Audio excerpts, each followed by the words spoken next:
มาชิกของเรา เชิญ ใน ได้ น้อง ค่ะ ชุดนี่กำลังจะไปดูกันค่ะ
เขาเรียกว่าอะไรนะออเดิร์ฟก่อน อ่า ออเดิร์ฟที่จับไปปลายเลยมือที่ชอบไปไอ้นี่ โอ้โหสวยมากเลยอ่ะ โอ้โห คุ้มค่าการตื่นตีห้า ถ้าเราไปตอน 50 ตี50เนี่ยนะ ยังทันอยู่เหรออ่ะอ้าว อันนั้น แล้ว ดอยหลวง แล้วผมต้องทำยังไง เอามาเดี๋ยวจิ๊บจัดการเอง อ่ะ โอเค ที่ต้องขับรถให้ขึ้นดอยได้ เหรอ เกียร์หนึ่งเลยนะไม่ต้องเปลี่ยนเกียร์ มันไม่มากหรอกเดี๋ยวว่ากลัวมัน โอ้วันนี้หมอกไม่เยอะเหรอ กลัวมัน อัน กลั นี้ ว คือน้อยใช่ไหมคุณนุชน้อยอ๋อแต่เราว่าเยอะ แต่ว่าโอ้เป็นทะเลเลยโอ้อย่างเงี้ยดีแต่สวนกันไม่ได้เป็น อันนี้ เรือสองนะ ถ้ารอบมันได้ก็เกิน1,500เลย โอเคเขาก็ตั้งใจทำแค่ตรงนี้ ร้อนครับมันก็ร้อน คาดหนูว่า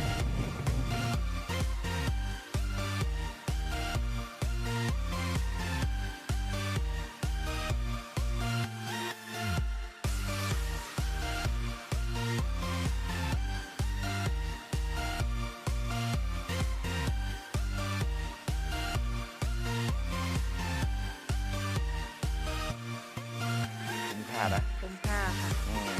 อุ้ยนั่นถนนที่เราขึ้นมา ใช่ แน่ใจนะ อันนี้แหละอันเราขึ้นมา เหรอ ใช่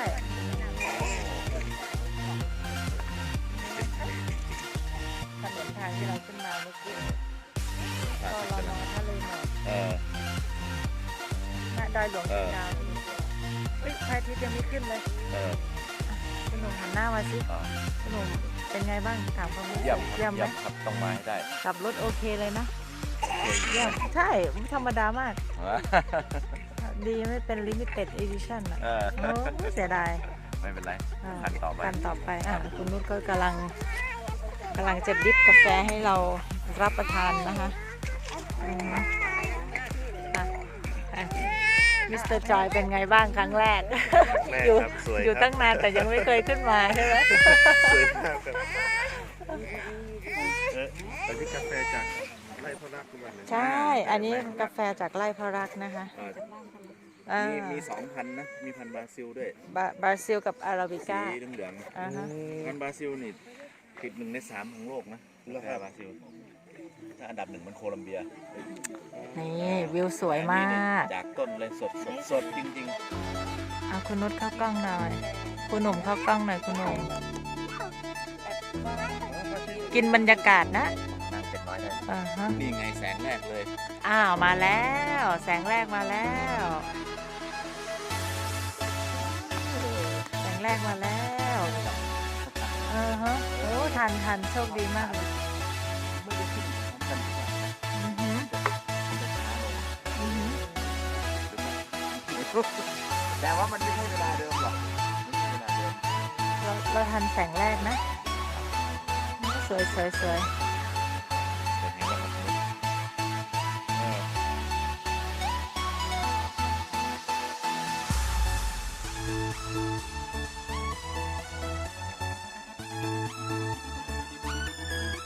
มิสเตอร์จอยกินกาแฟไหมปกติกินไหม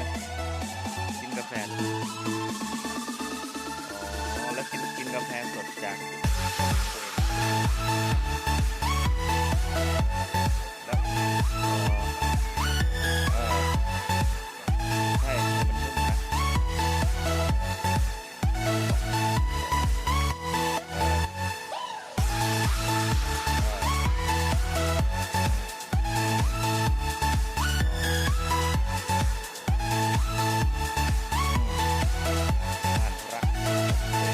ครับที่อำเภออะไรนะครับที่อำเภอเชียงดาว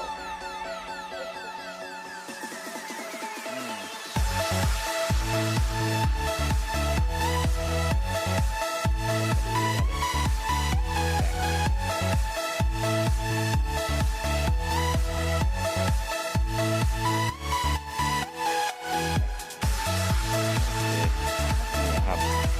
โอ้อ่าอ่าดูนะครับอ่าโอ้บันออกเลย ประมาณกี่องศาประมาณเนี้ย 10 นะ ก็ตอนที่เราออกมาเราดูเทอร์โมมิเตอร์ก็10อืม ระวังนะลูก อืมอ๋อเดี๋ยวอมมูกระบอกไม่ไผ่ถ้วยกาแฟกระบอกไม่ไผ่ สุดยอดเลย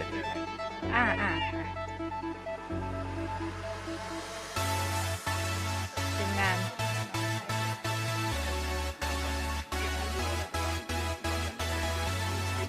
อือฮึ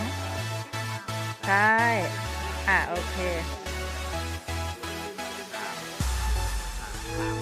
หันหน้ามาสิ1 2 3 มาจากไหนนะชิปโอเคพักอยู่ที่บ้านเขารัก แต่ว่าเดินทางมาจากที่ไหน โอ้นนทบุรีไกลไหม เขาไม่ใส่รองเท้าเหรอรองเท้าอะไรก็ใส่ไม่เลย มันสวยเนาะมีกิจกรรมหลากหลาย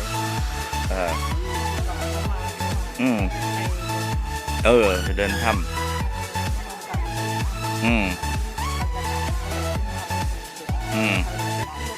อ๋อคุ้มค่านะโอ้โอเคปุ๊บวันเมื่อคืนก็ไปทอดแหใช่ไหมได้ปลาตัวใหญ่ด้วย คิดเมนูไว้ในใจยัง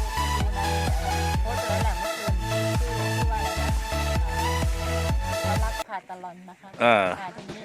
ทีนี้เดี๋ยววันนี้เราก็ได้บรรยากาศของทะเลหมอกสวยมากเลยเดี๋ยวพาไปทำเมนูที่เราหาเมื่อคืนไปทำช่วงคุณนุชอะไรนะคุณนุชเข้าครัวเข้าครัวนะคะ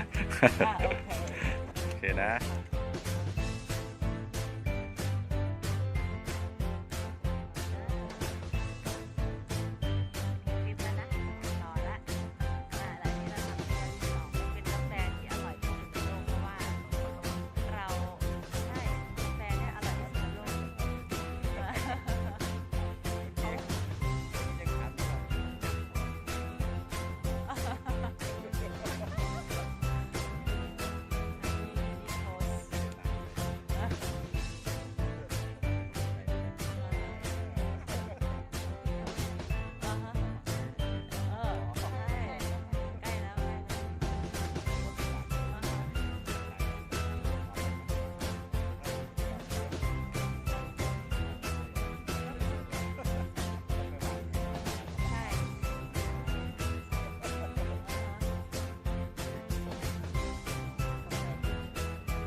ก็ไม่หนาวนะ หรือว่ายังไง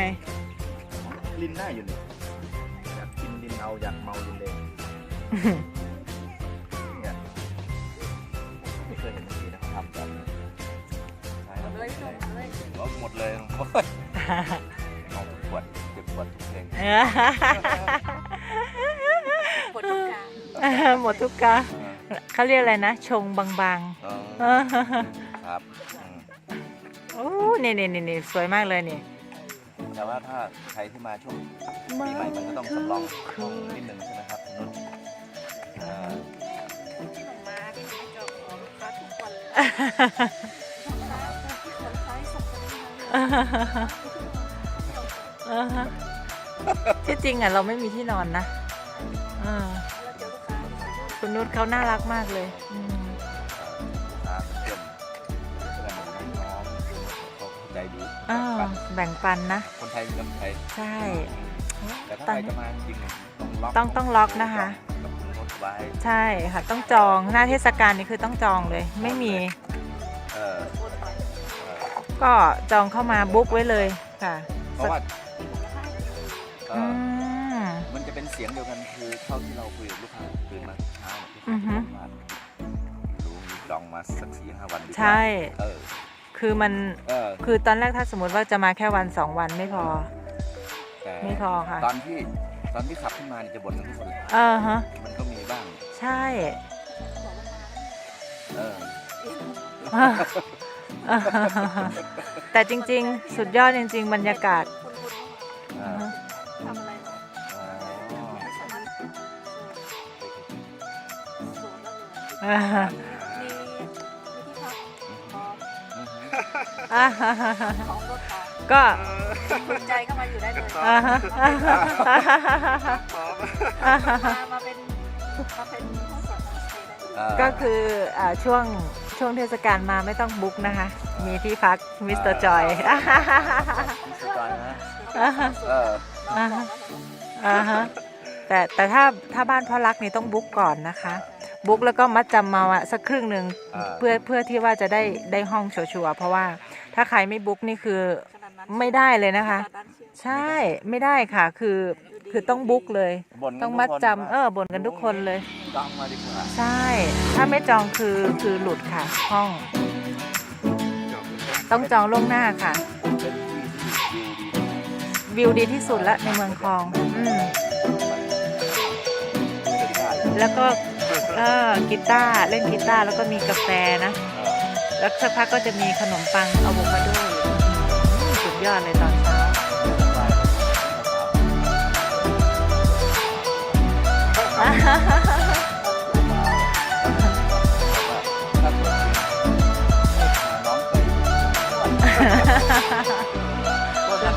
ไม่ยังรู้ใจ เดี๋ยวนะ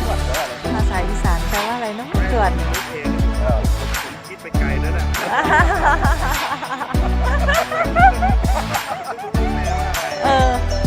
มันใช้ได้หลายอย่างเนาะคำนี้นะ ตอนบีบปลาเนี่ยก็แปลกแล้วตอนที่ไม่บีบปลา อัดไว้อยู่นะ ทุ่มเท พูดออกเสียงไม่ได้ ฮะ เพราะบีบโชว์ใหญ่เลย แต่เมื่อคืนปลาตัวเนี้ยมิสเตอร์จอยอ่ะเขาทุ่มเทมากเลยนะเขามุดเลยนะ เกือบมุดเลยเหลืออีกนิดนึงสตาฟดีมากเลยฮะผู้ช่วยดีฮะคุณนุชมีอะไรจะฝากไหมคะคิดนิดนึง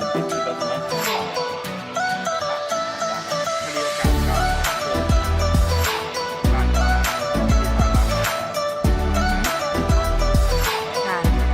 แล้วถ้าสมมติว่าอยากจะจองห้องนี่คือเราจะจองได้ทางไหนคะ